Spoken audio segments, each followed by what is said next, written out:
வயிறு சம்பந்தமான பிரச்சனைகள் அனைத்தும் நீங்க. பூண்டு.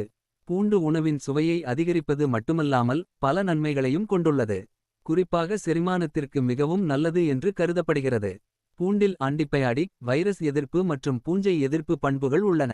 கொலஸ்ட்ராலை குறைப்பதில் இருந்து நோய் எதிர்ப்பு சக்தியை அதிகரிப்பது வரை பல நன்மைகளை கொண்டுள்ளது.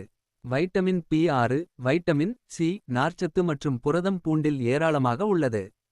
தினமும் வெறும் வயிற்றில் ஒரு பல் பூண்டு சாப்பிட்டு வந்தால் செரிமானம் தொடர்பான உங்களின் பல பிரச்சனைகள் நீங்கும். ஆனால் நிபுணர்களின் ஆலோசனைப்படி சாப்பிட வேண்டும்.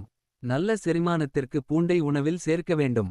நிபுணர்களின் கூற்றுப்படி உங்களுக்கு வாயு, அமிலத்தன்மை மற்றும் அஜீரணம் போன்ற பிரச்சனைகள் இருந்தால் தினமும் ஒரு பல் பூண்டை வெறும் வயிற்றில் சாப்பிடுங்கள். ஒரு பல் பூண்டு சாப்பிடுவது செரிமானத்தை மேம்படுத்துகிறது. இது செரிமான சாறுகள் சுரக்க உதவுகிறது. இது வயிற்றின் இரைப்பை சாற்றின் pH அளவை மேம்படுத்துகிறது. இது வாயு உருவாவதை